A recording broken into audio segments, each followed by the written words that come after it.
and welcome to my channel. If you're new here, my name is Millie, and today I'm going to be doing a really exciting collab with my friend Karen Harris on YouTube and on Instagram. And I will link down everything below. And just in case you don't follow her already, she has a really great content. She has such a fun personality. She really is honest and tells you how it is. She does a lot of first impressions, a lot of reviews, as well as swatch parties, which is a concept she came up with, and it's super fun to watch. So for this collab, Karen suggested we pick a bunch of brands that we have tried quite a few palettes from, and we pick one best palette and one worst palette. And there's 5 brands total. We got Hooda, ABH, Melt, ColourPop, and Natasha Denona. So we've both tried quite a few palettes from all 5 of these brands. So let's get right into it. The first brand is Hooda, and the best palette in my opinion that I've tried from Hooda is the new Nude palette, which is this palette. I know it's a little shocking because I do love my bright colors. It's such a beautiful color story. I really enjoy all the mauves. This is like my ideal color, like neutral story. This is kind of my go-to palette for when I'm not sure what look to do in the morning. So I just grabbed for this one. It has some really beautiful shimmers in here. They're very highly metallic. So I've gotten quite a bit of use out of this palette, and I highly recommend it, especially if you like something for every day, but also something that will transition to a night going out look. And my least favorite palette that I've tried from Hooda is the Neon Orange palette. I do have a 2 or 3 looks up video with it, and really the main reason is the shimmers. The mattes are fine, they're really beautiful, but the shimmers are so disappointing, especially when like you look in the pan and they look really beautiful, and they're just like really crumbly and hard to pick up with a brush and even just apply.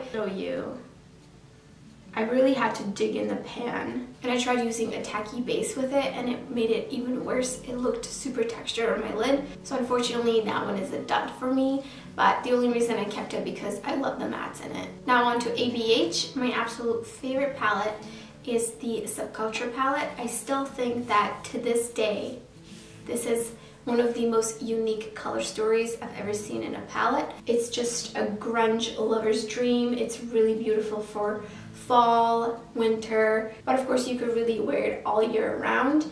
I love the tones of these mattes, like Axis, Untamed, and Edge, and New Wave. They're just so unique, and you can create some really beautiful, beautiful looks with this palette. And my least favorite palette is the Riviera palette.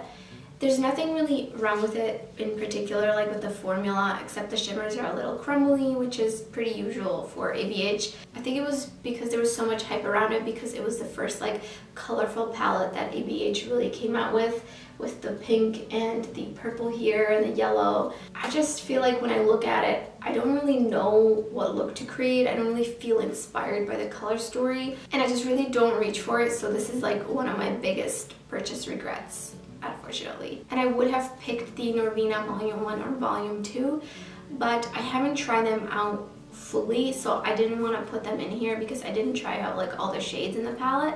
But so far, honorable mention, I'm really enjoying those palettes. I love the shades in it, but they're not going to be on this list because I haven't tried it enough to feel comfortable putting it in my like top palette from ABH, but I just wanted to mention it. Next up is Melt Cosmetics, and my most favorite palette from there is the Smoke Sessions palette. And I do have a video up creating 4 looks with this palette, and I think the shimmers are just so buttery and so metallic and so stunning. I really feel like this formula is standout, and it's a little different from some of the other mouth shadows like in the stacks, as well as the other palettes. These are just really saturated and rich. I do wish there was more mattes in this palette. However, the 2 that are in here, even though they're really deep and they're kind of more unique colors, they were super easy to blend and work with, which is great because those kind of shades could be a little problematic. And my least favorite palette from Melt Cosmetics is actually the stack. I'm going to count this as a palette, and this is the Shapeshift stack, and this had 4 shades. This one called Shapeshift, then Mimic, Chameleon, and Delirium. I have a video up using all 4 of these for a look with other melt shadows, and I was so disappointed. I feel like in their launch photos, they made them look like they were really color shifting, like almost like a multi-chrome, but or maybe more like a strong duochrome. But the only shades you can really see a shift in are Shapeshift and Mimic. But in Mimic, it's a little hard, especially when it's on the eye. You'd have to like cover your eye with it. And Chameleon and Delirium, it's like impossible to see a shift. Also, they're very different from the formula that's in the Smoke Sessions, for example. They're very waxy and they're really hard to put on with a brush, and even with a finger, it just like crumbles. I don't know if you can see in this one, but I had to really dig in there to pick up some of this shade. Oh, and this one you can definitely see in Shapeshift.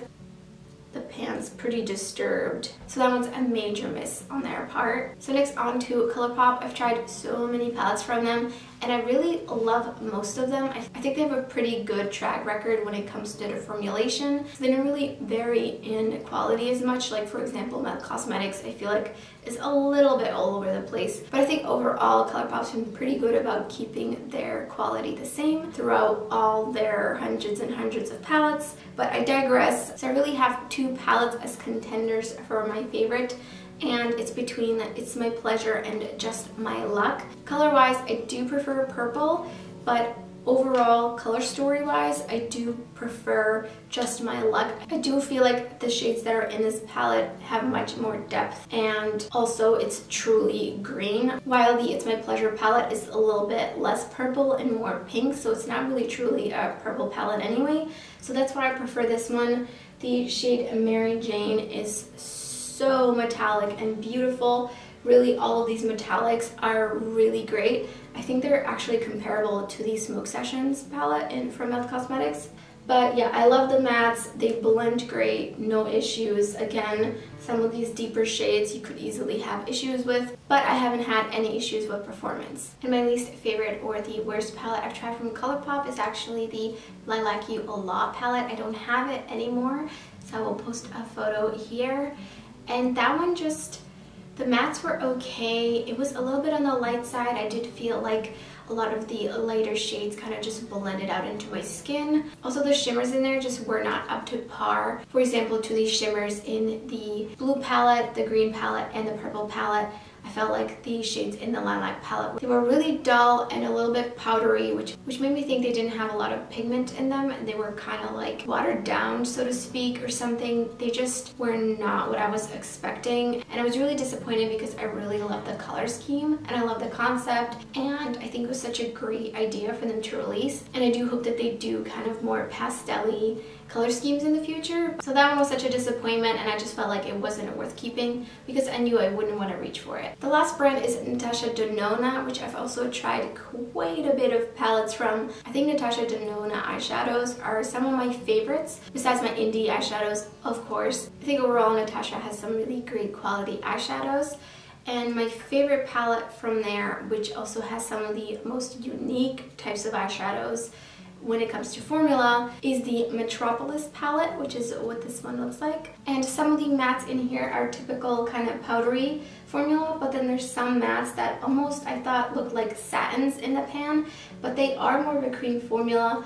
For example, this orange, this brown, this deep green, this deep blue, they blend like immediately. You don't even really have to put in much elbow grease. Like, they blend so effortlessly. If you want an eyeshadow palette that will take no time getting ready with in the morning, this is the palette for you. The shimmers are beautiful. Some of them are a little bit more metallic, some of them a little tiny bit flaky. And I'm gonna be honest, when I first saw the launch photos of this palette, I felt like it looked very on the lighter side, looked like there was a lot of the same eyeshadows, but I don't know who approved those photos because that's not what the palette looks like at all.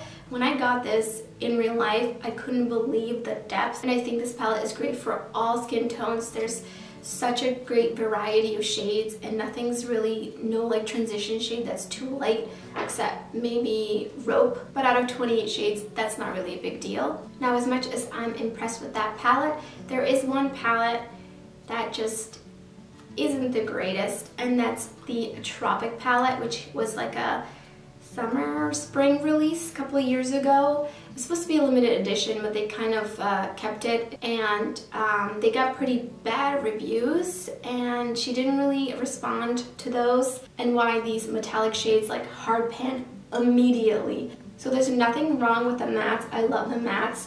Sangria is one of my favorite shades in this palette, and sometimes I'll just go in this palette just for that shade.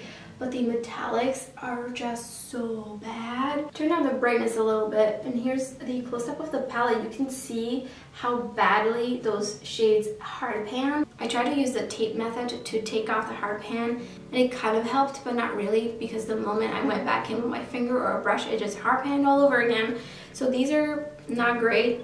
Do they swatch good? I mean they're not completely duds, and it's such a bummer. It really makes me not want to reach for this palette. But all the palettes I've tried from her since that palette have been amazing, no complaints, so maybe she learned a lesson. So those are the 5 brands. I'm really excited to watch Karen's video and see what her top and bottom palettes are. And I do have a little hunch that she's also gonna pick the Metropolis palette as her favorite from Natasha Denona. So don't forget to check out her video and also her channel and Instagram, which will be linked down in the description box. Thanks so much, Karen, for collaborating with me. I had a lot of fun racking my brain on picking a top and bottom palette from these 5 brands. And I hope we have more collaborations in 2020. Thank you everyone so much for watching, and I hope to see you next time.